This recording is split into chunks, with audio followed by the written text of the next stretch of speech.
Islah Barawi ini menuduh bahwasanya polisi cinta sunnah ini ya terinfeksi dengan pahaman Salafi yang dituduh sebagai Wahabi. Jadi Gus Islah ini tidak suka ya dengan polisi cinta sunnah. Gus Islah Bahrawi berkata seperti itu tanpa fakta, tanpa data, atau malah sebaliknya.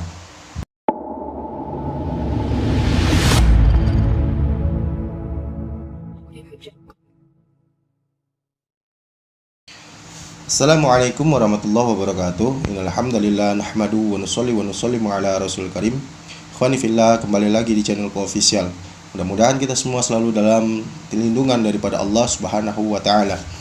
Ikhwani fillah, kita kali ini akan coba melihat satu buah video yang dimana video ini diangkat oleh sebuah channel YouTuber Wahabi, yaitu pencari ilmu, channelnya Fatih, dimana beberapa hari yang lalu dia mengangkat satu buah isu mengenai polisi cinta sunnah.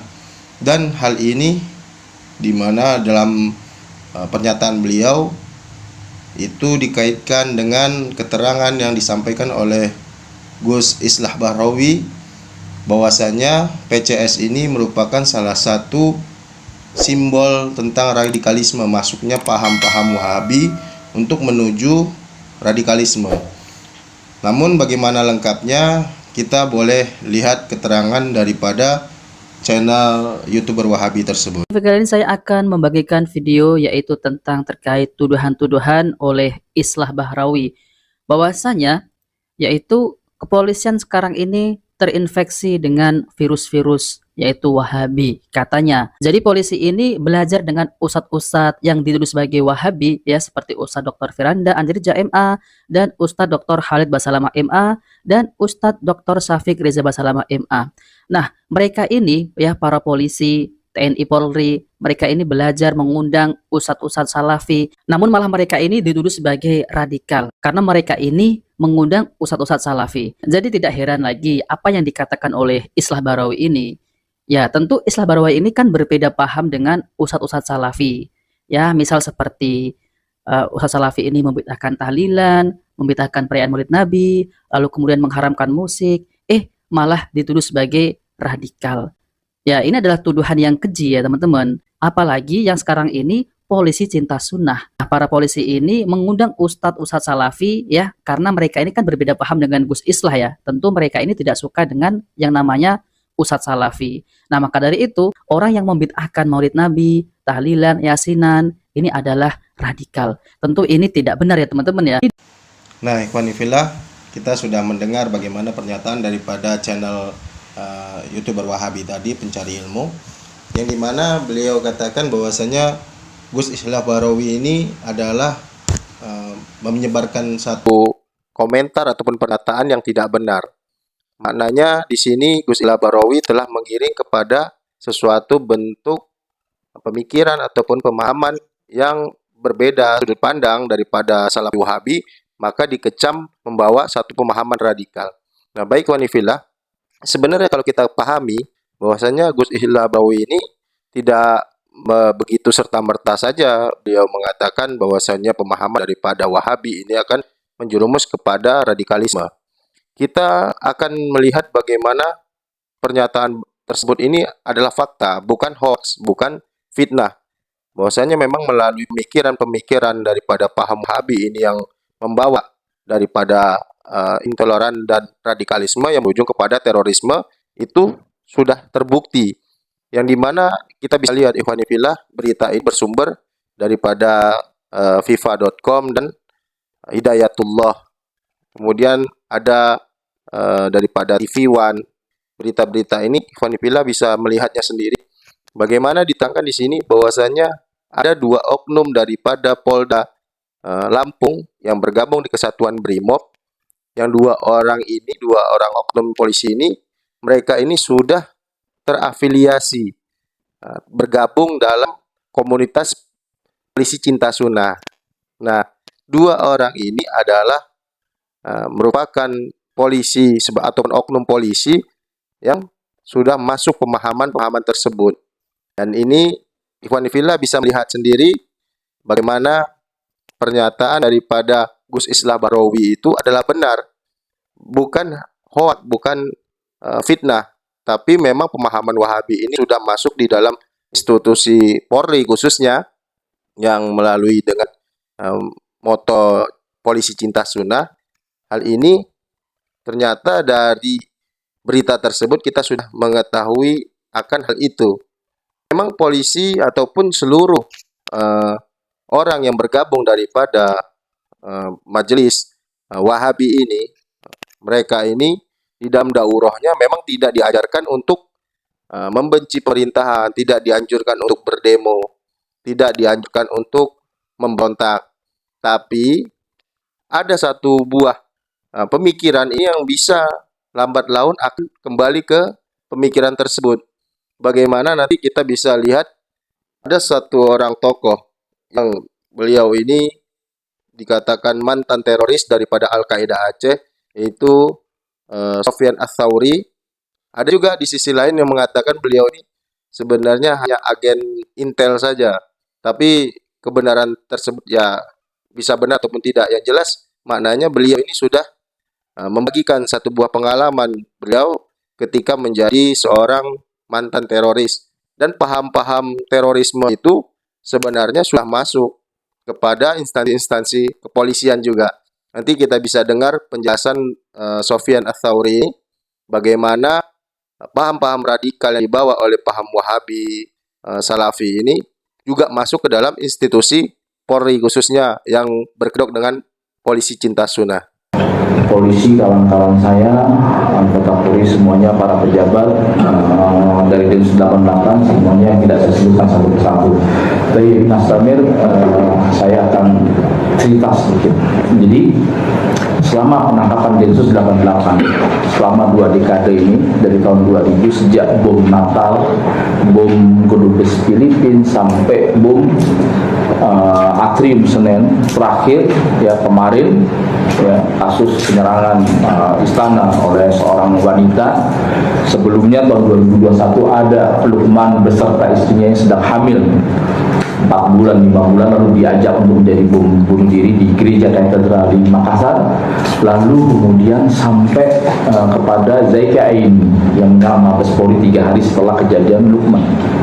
Saya ingin menegaskan, ya, 3.200 teroris yang ditangkap selama 2 dekade selama ini, kebanyakan mereka adalah kelompok-kelompok yang tidak bermadzhab dan tidak anti kepada mazhab.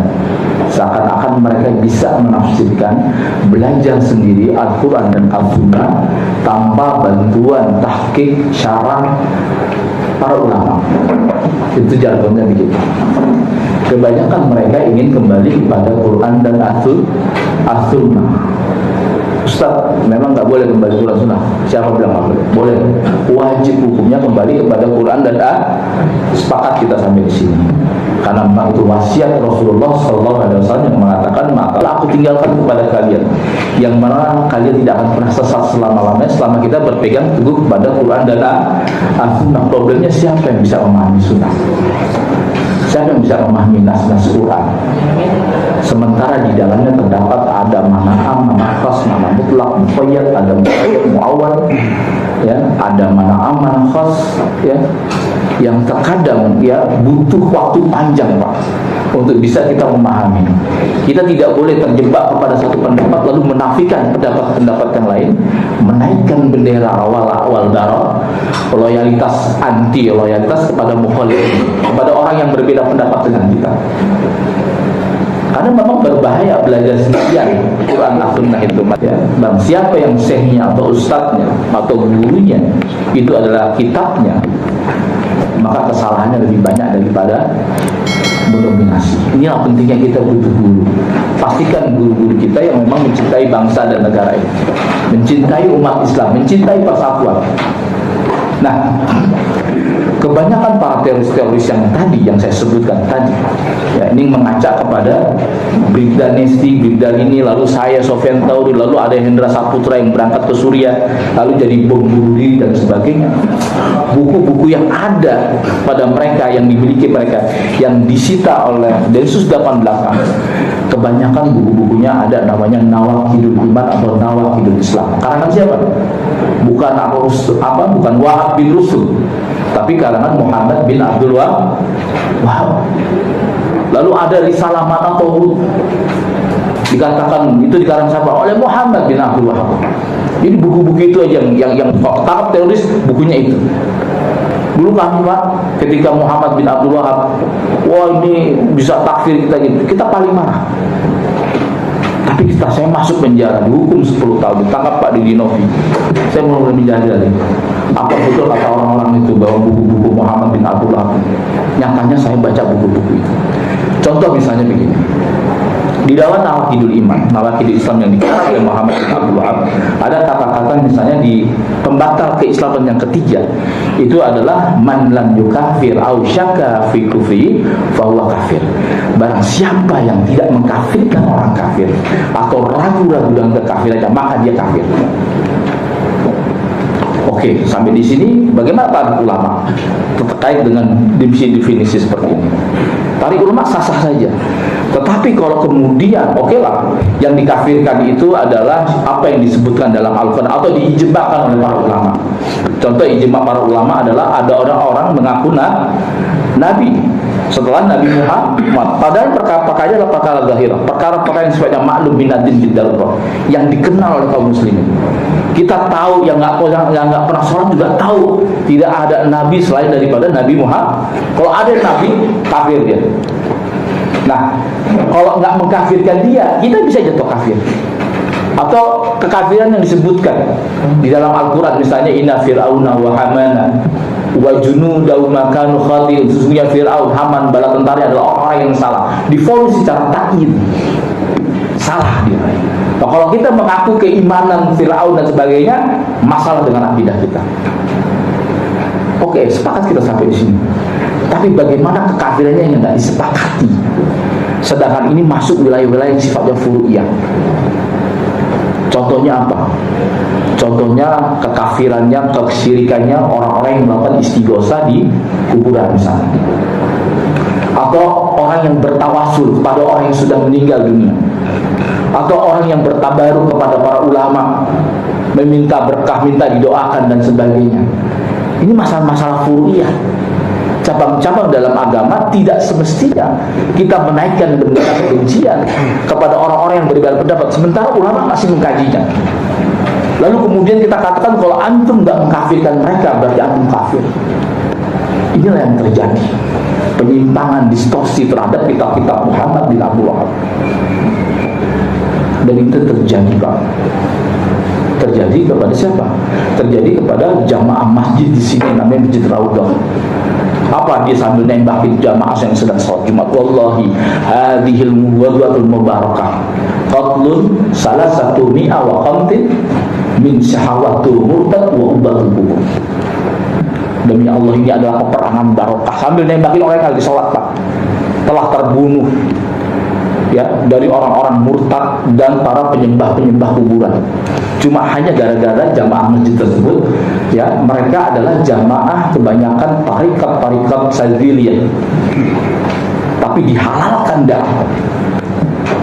Istilah-istilah ubatul kubur dapat dari mana? Dari buku-buku macam Ad-Durrul Afghaniyah fi Ajwibatin Najdiyah, surat-surat koresponden antara Muhammad bin Abdul Wahab sampai berdirinya negara Saudi. Nah, kami kemarin Pak, 2 tahun 3 tahun lalu diundang Pak oleh Polda Maluku Utara. Ada 2 polwan namanya Brigdan Nesti dan Brigdan Hindri ini terlibat kasus dan gabung dengan kelompok JAD. Ternyata dia ya, kenapa dia bisa gabung dengan JAD? Ini Wahabi takfir nih. Kadang saya kalau bantah Wahabi takfir, ini salafi-salafi yang lain pada nggak suka. Saya pernah Pak, ini kedatangan saya kedua kali di Polda Gorontalo, dan saya didebat oleh provos-provos pada saat itu. Ustaz jangan fitnah. Kamu nggak pernah diajarkan demo? Ya nggak mungkin, sama. Jamaah teman-teman Polki dan Polwan, teman-temannya Bigdaris ini dan Bigdarini, itu juga mengatakan kami nggak pernah diajarkan demo itu haram. Ya, bahkan kami menganggap bahwa Pak Jokowi adalah ulil amri. Oke, Tentu kalian nggak akan diajak untuk ngebom, nggak akan diajak untuk nembak-nembak seperti saya. Tapi ketahuin, ya, sebelum saya gabung dengan kelompok-kelompok teroris dan saya ditangkap selama 10 tahun, saya suka obral tablik, Pak. Dikit-dikit kita, dikit-dikit mana dalilnya. Jadi orang itu nggak ujuk-ujuk jadi teroris sebelum dia punya paham intoleransi, radikalis, baru dia paling tinggi adalah teroris. Seorang teroris sudah pasti dia intoleran dan radikal, tetapi seorang radikal dan teroris belum tentu jadi teroris dia. Seorang radikal dan intoleran belum tentu jadi teroris dia. Dan hampir semua para teroris 3.200 ini itu berasal dari madrasah-madrasah intoleran. Dia tidak salah, Matus Soter, tidak lapang dada dalam melihat perbedaan-perbedaan di kalangan kaum muslimin. Ya. Ini masalah-masalah furuk yang kemudian diakui sebagai perkara-perkara yang sifatnya usul. Perkara-perkara yang sebenarnya banyak dibangun niat, dugaan-dugaan. Masalah fikih ini masalah dugaan. Jadi kalau kata Imam Syafi'i, ar-ra'yi shawabun yahtamil khata, ar-ra'yi ghairu khata yahtamilu shawab. Pendapatku ini benar tapi bisa jadi mengandung kesalahan. Pendapat orang lain salah tapi bisa jadi mengandung kebenaran. Nggak ada, Pak, kebenaran mutlak dalam masalah-masalah banyak dibangun ijtihad. Tetapi kenapa kita memasang bendera-bendera, ya, permusuhan, intoleransi terhadap para mukhalifnya, dikit-dikit bid'ah, dikit-dikit mana dalilnya dan sebagainya. Dan semua referensi-referensi diambil dari kelompok-kelompok ini. Akhirnya saya mau tanya sama antum, para jamaah-jamaah di Maluku dan Maluku Utara. Saya mau tanya sama antum, apakah kalian keluar dari majelis taklim, halaqah atau liqah, Anda jadi benci dengan orang-orang di luar daripada kelompok Anda? Karena mereka bid'ah, mereka suka melakukan yang tidak ada dalilnya, mereka itu mengandung sebuah kesyirikan. Itu dia saya sebelum jadi teroris bergabung dengan kelompok jamaah Islam, ya, kelompok dengan kelompok-kelompok takfir, itu dikit-dikit bid'ah, dikit-dikit menyalahkan, dikit-dikit mana dalilnya, memasang bendera kebencian kepada orang-orang di luar daripada kelompok saya. Enggak begini cara kita ngaji jadi benci dengan orang di luar kelompoknya. Semakin sering suatu lembaga, guru, ustaz atau sebuah pendidikan menanamkan kebencian, makna-makna intoleransi kepada mukhalifnya, yang orang yang berbeda pendapat, sejatinya mereka sedang berinvestasi paham-paham kekerasan yang tidak mustahil berujung kepada terorisme.